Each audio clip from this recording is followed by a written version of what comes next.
Kaixo, barkatu, jertxeagoa dezu beste koloren baten?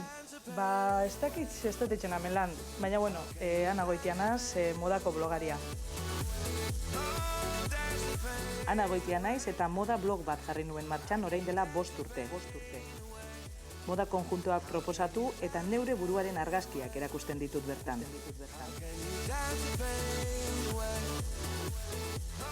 Zu moda blogaria zea eta modelo lanak egite dituzu zure blogean. Baina gaur egun ezagutzen dugun edertasune estandar horren neurritatik kanpo zaudezu. Hoi nola eramaten dezu?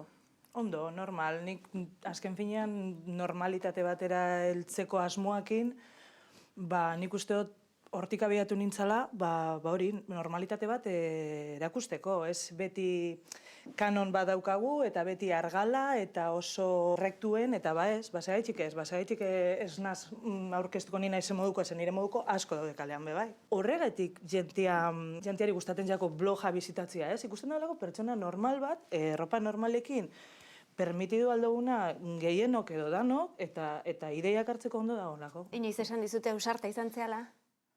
Bai, igual ez horrela, baina bueno, nik ez dut ikusten holan bez, Ez dut ikusten ausartan azenik, azken finean da, igual pentsatu barik esan eban, venga, argazkiak ipinikoraz eta aurrera. Eta zuzeuk ateatzen dituzu zeure, nola ateatzen dituzu, non argazkiak blogekoa? Berton, Lekitxon, edo Bilbora banoia Bilbon, edo hori, momentu aurkitzen dutenean. Eta nork ateatzen dizkizu? Nire senarrak, fotografonan bergoan.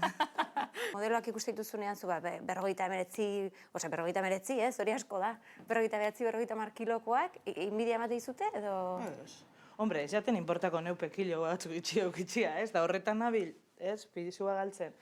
Baina, inbidiz esateko, batzutan esaten da, eske gorputza horreaz... Horrekin dana ondo da. Dana ondo beratzen da, ez jaten inportako gitxia.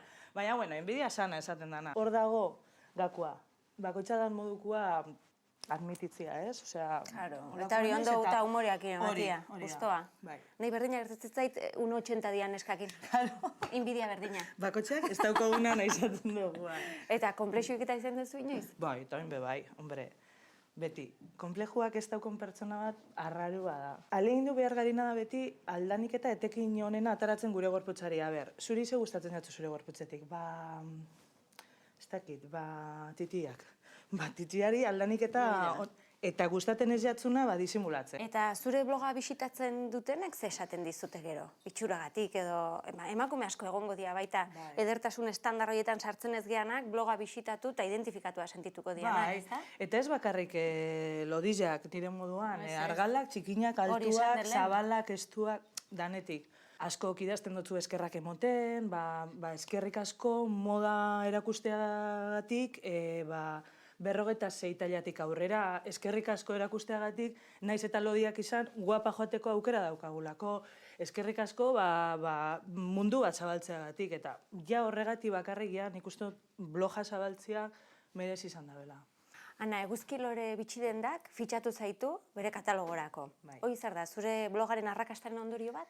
Bai, ze eguzkilorekin azkenian harremanetan hasi nintzen, beraia jarri zenean harremanetan, blogetik ezagutu nindutelako, ofreziru usten hauxe, eurakin kolaborazio polita hau egitea, euren katalogoko protagonista izatea, eta egia esan hasiera baten niretzako izan zen, ostras, zer berria, baina polita bai, ez? Bertoko firma batek, bitxidenda batek, pentsatia nigan, irudi bezala. Kanon estetikoetatik, eguzkilore zabaldu dau denda berri bat almazen handi batzutan. Bertako dependientak eta ikusten daben bakoitzean katalogoa, danak, baina, ze ondo, oso estraño, eta ze ondo.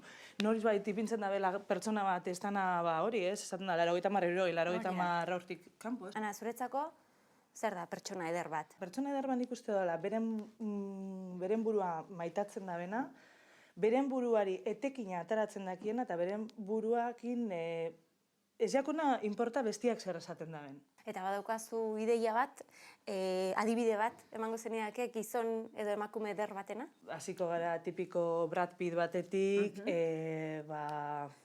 urriago dagoen Angela Alkain batera, esateagatik, ez? Baina ez, nahi dut esan, eta emakumeak berdin, Catherine Zeta-Jones daukala kurbapur bat, baina bai gustatzen jaraz neskak bebai oso argala dienak eta Kate Moss adibidez. Osea, edertasunaren hori oso zabala da. Karitina Goianez, bebai, oso emakume, baina oso politia da. Osea, bakoitzak bere enkantua dauka, oso zabala da edertasunaren.